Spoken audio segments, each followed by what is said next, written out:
This is the Cessna 172. It is the most widely produced aircraft in the world, with over 44,000 and counting having been built since 1956. That is almost 10,000 more aircraft than the second most produced aircraft in the world, the aviation IL-2. It is the Honda Civic of the aviation market. If you could go to Hertz to rent an airplane, you would probably get a Cessna 172. They are relatively inexpensive, durable, and easy to fly. I remember my first flight in a Cessna. I had never flown before, and I was eager to get my hands on the stick and throttle and take to the skies like Chuck Yeager, only to be mildly disappointed by the station wagon-like yoke, simulated wood grain paneling, and less than sexy throttle and mixture that looks more like a foosball table than a cockpit. The cockpit smelled of a mixture of sun-dried carpet, fuel, and sweat, with just a hint of throw-up. The high wing gives you easy access to the cockpit, and it is fun to open the window and hang an arm out, or even occasionally throw something out. But being the most produced aircraft in the world is not the only aviation record this airplane holds. Since the first airplane took off in Kitty Hawk, North Carolina in 1903, aircraft records have been kept to see who flew the farthest and the highest and fastest, and just about every other aspect of aviation you can think of. Technological advances flourished in the early 1900s, fueled by World War I and World War II, which saw a rapid besting of every aviation record.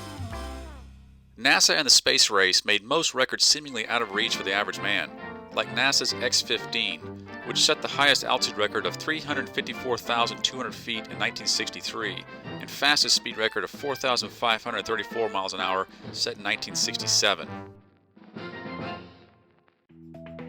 In the mid-2000s, corporations and rich tycoons partnered together to beat a few records like Spaceship One, which bested the X-15's altitude record by over 13,000 feet in 2004. But this common Cessna 172 still holds the endurance record that was set in 1959. The first official endurance record was set by Lieutenant John McCready and Lieutenant Oakley Kelly in 1922. Together they flew their Fokker T-2 for 35 hours, 18 minutes, and 30 seconds. And throughout the years, the record would continue to be broken until 1959.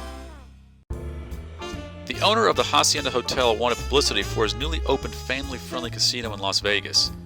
One of his slot machine repairmen and former Air Force pilot, Bob Tim, convinced him to sponsor a record-breaking endurance attempt for publicity. The airplane would have Hacienda painted on the side and would surely be covered by national news. To make the publicity for a casino more palatable, a raffle was created to benefit cancer research, with the winner being the one that guessed the closest to the actual time aloft.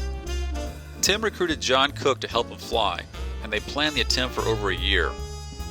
They modified a Cessna 172 by adding an external gas tank to the bottom of the airplane.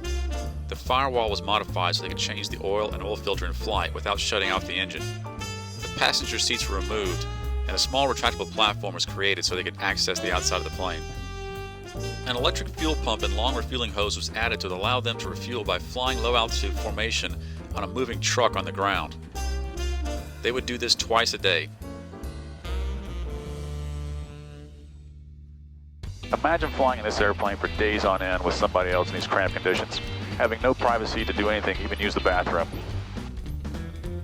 They would eat food hoisted up from a support truck, and would only get a quart of water every other day to bathe. Tim and John took turns flying for 4 hours at a time, while the other one tried to sleep on a 4x4 mattress in the back. Their first two attempts ended early, but on February 7, 1959, they finally landed and broke the record for the longest duration flight in history after staying aloft for an incredible 64 days, 22 hours, 19 minutes, and 5 seconds. That may be a record that is just too painful to ever beat again. The Hacienda Cessna 172 is on display at the McCarran Airport in Las Vegas. Okay, so we're going to take off here in a few minutes, and then we won't be back for 70 days.